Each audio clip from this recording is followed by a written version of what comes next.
வீட்டுக்கு வந்த பிறகும் எங்க அனாமிகா தொந்தரவு தாங்க முடியல விஜய்க்கு. விஜய் எங்க அடிக்க செஞ்சாலுமே வீட்டுக்குள்ள ரொம்ப அடாவடித்தனமா போகத்தான் செய்றாங்க அனாமிகா.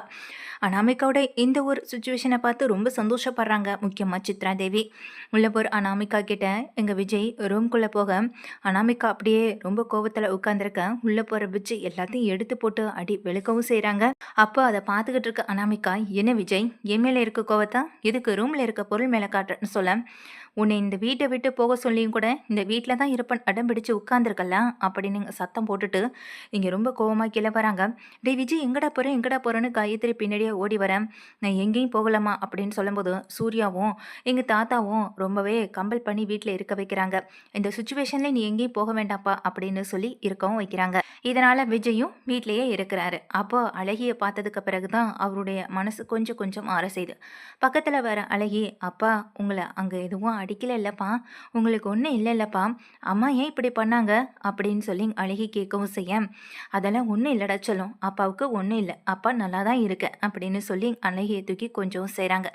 இதையெல்லாம் மேலேருந்து பார்த்துக்கிட்டு இருக்க அனாமிகா கீழே வரவும் செய்ய, நீங்கள் தான் அழகியை தத்து எடுத்துட்டீங்கல்ல, அப்புறம் எதுக்கு விஜய்கிட்ட அப்பா அப்பான்னு சொல்லி உறவு கொண்டாட வைக்கிறீங்க அப்படின்னு மகாவையும் சூர்யாவையும் திட்டுறாங்க. இங்கே பாரு அனாமிகா, என்னதான் நாங்கள் தத்து எடுத்திருந்தாலும் எங்க அழகிக்கு விஜய் அப்பா இல்லைன்னு ஆயிடாது. அதை நீ முதல்ல புரிஞ்சுக்கோ.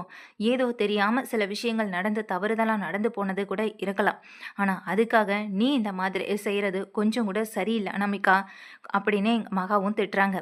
குடும்ப மானத்தை இப்போ வரைக்கும் கப்பலேற்றிட்டு இருக்கேன்னு எங்கள் தாத்தா பாட்டியும் சொல்ல, நீங்கள் என்ன சொன்னாலும் சரி என்னால் இந்த விஷயத்தில் எதையுமே ஏற்றுக்க முடியாது. விஜயை நான் முழுசாக எனக்காக மட்டும்தான் பார்க்குறேன்.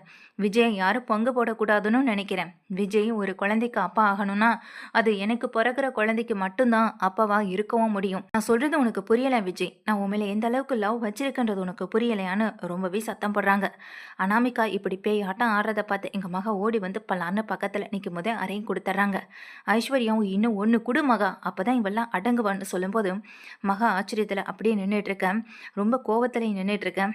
அடிங்க எல்லாரும் அடிங்க, வீட்டில் இருக்க எல்லாரும் என்னை மாறி மாறி அடிங்க, அதுக்கு தானே எங்கள் அம்மா அப்பா இந்த வீட்டுக்கு மருமகளாக அனுப்பி வச்சுருக்காங்கன்னு சொல்லி ஒரு பக்கம் எங்கள் அனாமிகா சத்தம் போட, கொஞ்சம் நிறுத்திரி அனாமிகா, இந்த குடும்பத்தோட நல்லத்துக்காக நீ என்ன செஞ்சுருக்க இது வரைக்கும் அப்படின்னு சொல்லி கேள்வியும் கேட்குறாங்க மகா. மகா கேட்குற கேள்விக்கு இங்கே எதுவுமே பதில் சொல்ல முடியாமல் நின்றுட்டுருக்கேன். காயத்ரி வந்து திட்டுறாங்க, என்னத்தை நீங்களும் அடிக்கணுமா, அடிங்கத்தை அடிங்க, எவ்வளோ நாளும் அடிங்க அப்படின்னு சொல்லி இங்கே திரும்பவும் அனாமிகா ரொம்பவே டென்ஷன் ஆகி சத்தம் போடுறாங்க. எதுக்குமா உன் மேலே கையை வைக்க, நீ என்ன பண்ணுவ, எங்களுக்கு யாருக்கும் தெரியாமல் வீடியோ எடுப்பேன், அந்த வீடியோலாம் நீ எடுக்கணுன்ற அவசியமே கிடையாது அப்படின்னு சொல்கிறாங்க எங்கள் ஐஸ்வர்யாவும். இதை கேட்டு அனாமிகா அப்படியே நிற்கா. ஆமாம் அனாமிகா, நீ எந்த வீடியோவும் எடுக்க வேணாம், ஆனால் நீ ஒரு குழந்தைய அடிக்க கையை ஓங்கினல்ல, இந்த மாதிரி பல வீடியோக்கள் என்கிட்ட இருக்குது. நீ ஏதாவது இந்த வீட்டில் தில்லுமுள்ளு பண்ணணும்னு நினச்சாலோ இல்லை நினைக்கணும்னு யோசித்து திட்டம் போட்டாலோ அந்த வீடியோஸ் எல்லாமே எங்கெல்லாம் போகணுமோ அங்கெல்லாம் போகும். அதுக்கு பிறகு நாங்கள் உன் மேலே கேஸ் போட வேணாம், அப்புறம் வர்றவங்களே உன் மேலே கேஸ் போட்டு உன்னை கூட்டிகிட்டே போயிடுவாங்க அப்படின்னு சொல்லி அனாமிகாவை பார்த்து மிரட்டவும் செய்கிறாங்க ஐஸ்வர்யா. ஐஸ்வர்யா மிரட்டின பிறகு எங்கள் சித்ரா தேவி வியந்து போய் அதிர்ச்சியில் நின்றுட்டுருக்கேன். என்னத்தை நீங்களும் இதுக்கு கூட்டாக தான் இருப்பீங்கன்னு எனக்கு நல்லாவே தெரியும் அப்படின்னு சொல்ல, ஏய் இப்போ இதுக்கடி என்ன இழுக்கிற இதில்ன்னு சொல்ல, ஆரம்பத்துலேருந்து நானும் உங்களை கவனிச்சுட்டு தான் வரேன், உங்கள் மேலே எனக்கு கொஞ்சம் கூட நம்பிக்கையே இல்லை. இதுக்கெல்லாம் ஆதாரம் இல்லாமல் இருக்கலாம், ஆனால் மனசாட்சின்னு ஒன்று இருக்குல்ல, அந்த மனசாட்சி உங்களுக்கு நல்லாவே குத்துதோ இல்லையோ, ஆனால் எங்களுக்கு நல்லா தெரியுது நீங்கள் உங்கள் முகம் படுற பாட்டையும் உங்கள் மனசு படுற பாட்டையும் சொல்லி இங்கே ஐஸ்வர்யா சொல்லும்போது இதை கேட்ட இங்கே சித்ரா தேவியும் பேச முடியாமல் நின்றுட்டுருக்காங்க. உடனே அதுக்கு விஜய் சொல்கிறாங்க, முதல்ல இவங்க அம்மா அப்பாவுக்கு ஃபோன் போட்டு இங்கே வர சொல்லுங்க அப்படின்னு சொல்ல, அதுக்கு காயத்ரி சொல்கிறாங்க, இல்லைடா நீ ஜெயிலுக்குள்ளே இருக்கும்போதே அவங்க அம்மா அப்பாவுக்கு எப்படியும் ஒரு 100 தடவைக்கு மேலே ஃபோன் பண்ணியிருப்போம். ஒரு தடவைனாலும் ஃபோன் அட்டன் பண்ணி ஏன் என்னன்ற ஒரு கேள்வியை கேட்கல, எல்லாம் தெரிஞ்சுதாண்டா அவங்களும் ஃபோன் அட்டன் பண்ணலை. இவங்க 3 பேரும் சாதாரண ஆள் கிடையாது, எல்லாரும் கூட்டு களவாணிகளாக இருக்கிறவங்க தான். இப்படிப்பட்ட குடும்பத்துலேருந்து பொண்ணு எடுத்துட்டோமே நினச்சி தான் எனக்கு ரொம்ப கவலையாக இருக்குது விஜய்னு சொல்கிறாங்க காயத்ரி.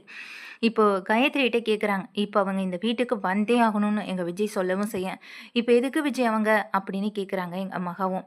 இல்லை மகா, அவங்க வந்து தான் ஆகணும்னு எங்கள் ஐஸ்வர்யாவும் சொல்கிறாங்க. கௌதம், இந்த வீட்ல நீ சும்மா தானே இருக்க. என்னதான் பண்ண? இவங்கள வெளியில எடுக்கிறதுக்கு எதுவும் ஹெல்ப் பண்ணியா என்ன? எதுவுமே இல்ல. இதையாவது கேட்குறேன் செய்யி. முதல்ல போய் அவங்க அம்மா, அப்பாவ நீ கையோட கூட்டிட்டு வா அப்படின்னு சொல்றாங்க. இல்ல ஐஸ்வர்யா, நான் எப்படி போறதுன்னு சொல்ல, நீ தான் போயாகணும். போ அப்படின்னு அனுப்பி வைக்கிறாங்க. கௌதம் போய் அவங்க அம்மா, அப்பாவ கையோட எங்க வீட்டுக்கு கூட்டிட்டு வரவும் செய்றாங்க.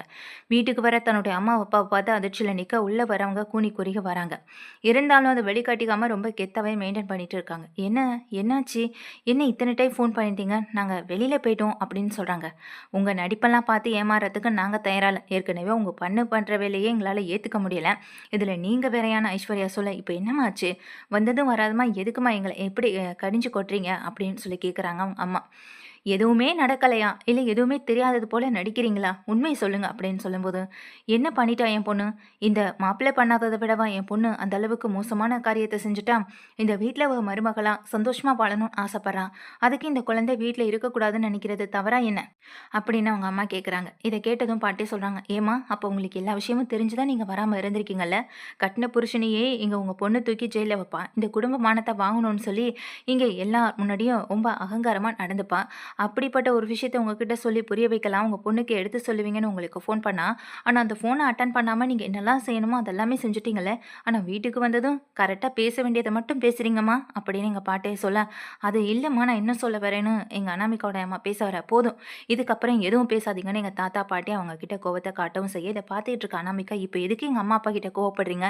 நான் தான் அவங்கள ஃபோன அட்டெண்ட் பண்ணக்கூடாதுன்னு சொன்னேன். இதுல என்ன இருக்குன்னு" எங்க அனாமிகா சத்தம் போட, இங்க ஐஸ்வர்யாவுக்கு கோவம் வந்து பலான்னு இன்னொரு அறைய விடுறாங்க. அறைய வாங்கிட்டு நிக்கிற அனாமிகாவ பார்த்துட்டு, இங்க உடனே அவங்க அம்மா, அப்பா கேட்குறாங்க, "என்னம்மா, ஏன் முன்னாடியே என் பொண்ண இப்படி அடிக்கிறீங்களேன்னு" சொல்ல, "உங்க பொண்ண அடிச்சதோட விட்டோன்னு மட்டும் நினைச்சு சந்தோஷப்படுங்க. இவ பண்ண காரியத்துக்கு இதுவே இந்த இடத்துல வேற யாராவது இருந்தா இந்த வீட்ட விட்டு வெளியில போங்கன்னு கழுத்த பிடிச்சு வெளியில தள்ளியிருப்பாங்க. விஜயா இருக்கிறதுனால தான், இல்ல இந்த குடும்பமா இருக்கிறதுனால தான் எல்லாரையும் இவன் பண்றத பொறுத்துக்கிட்டு அமைதியா இருக்கும். பொறுமைக்கும் ஒரு எல்லை இருக்குல்ல. அந்த எல்லைய தாண்டி போனா அதுக்கப்புறம் நடக்கிறதே வேறன்னு" எங்க ஐஸ்வர்யா சொல்லவும் செய்றாங்க. "நீயே இந்த வீட்டுக்கு வாழ வந்த பொண்ணு தானம்மா, இப்படி நீ அந்த பொண்ண பேசலாமான்னு" அவங்க அம்மா கேட்க, அதுக்கு எங்க ஐஸ்வர்யாவ பார்த்துட்டு உடனே ராஜேஸ்வரியும் காயத்ரியும் சொல்றாங்க, "எங்க ஐஸ்வர்யா பேசுறதுல என்ன தவறு இருக்கு சொல்லுங்க? அவ உண்மைய தான் பேசுறா, கரெக்ட்டா தான் பேசுறா. கல்யாணம் ஆக வேண்டிய ஒரு பொண்ணு கூட இங்க தான் புருஷன இணைச்சு வச்சு பேசுறது மட்டும் இல்லாம, இப்படி அந்த பொண்ணோட நிச்சயம் கல்யாணம் நின்னு போயிடுச்சுன்னா, அதுக்கு யாரு பதில் சொல்றது?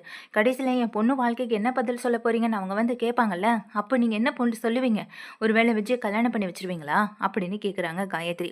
காயத்ரி இப்படி ஒரு வார்த்தைய கேட்ட உடனே எல்லாரும் அதிர்ந்து போய் நிக்கிறாங்க. "என்னம்மா காயத்ரி, நீ இப்படி பேசுறியேன்னு" சொல்லி எங்க தாத்தா கேட்க, "நல்லது தானே, நான் உண்மைய தானே மாமா கேட்குறேன்.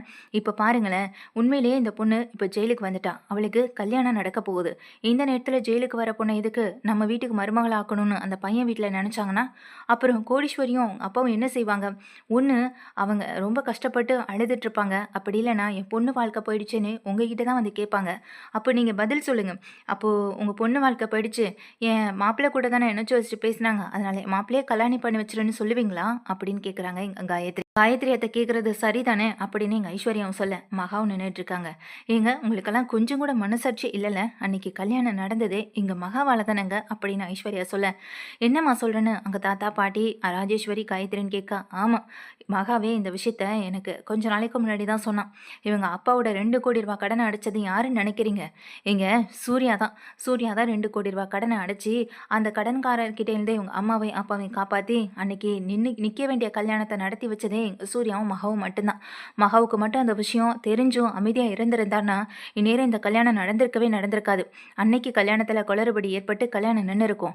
ஒருவேளை எங்க தங்கச்சி தான் இந்த வீட்டுக்கு மருமகளாக்கணும்னு நாங்க நினைச்சிருந்தோம்னா, நீங்க சொல்ற மாதிரி நாங்க அந்த விஷயத்த அப்பவே மறைச்சிருந்திருக்கலாமே. சூர்யா கிட்ட போய் சொல்லி கடன அடைக்கணுன்ற அவசியம் எங்களுக்கு கிடையவே கிடையாதே.